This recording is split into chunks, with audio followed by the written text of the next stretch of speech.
Tout à fait autre chose. Plusieurs inventions et solutions intelligentes destinées à plusieurs secteurs sont développées au niveau du Centre de développement des technologies avancées à Baba Hassan à Alger. Grâce aux compétences de ces ingénieurs, des prototypes qui n'attendent qu'à être brevetés et industrialisés. Reportage Moussalim Ben Saïdi. Ce n'est pas un robot, mais presque.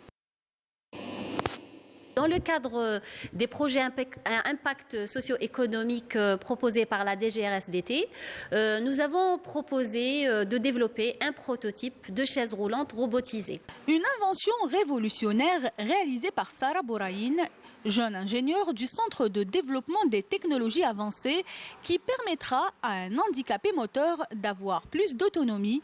L'usager de cet appareil pourra se déplacer facilement grâce au mode de reconnaissance vocale.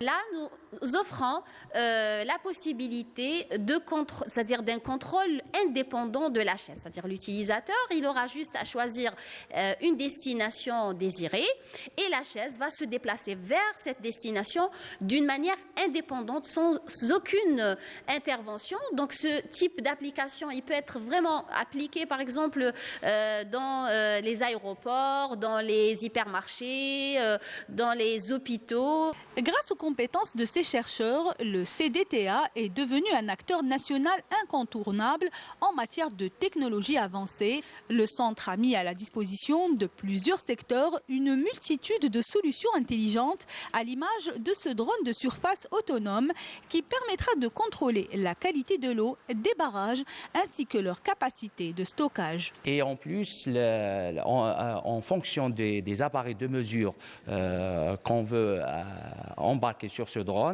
on peut faire de la bathymétrie. C'est quoi la bathymétrie? C'est une technique de l'analyse du fond marin appliquée au barrage. C'est dans un de ces laboratoires que la majorité des projets voient le jour. L'idée est d'abord étudiée, scannée, ensuite le prototype est conçu. Notre plateforme d'outils, de personnel multidisciplinaire, technique et scientifique à la fois. Doté aussi d'outils de conception et de reverse engineering et de 2 ateliers.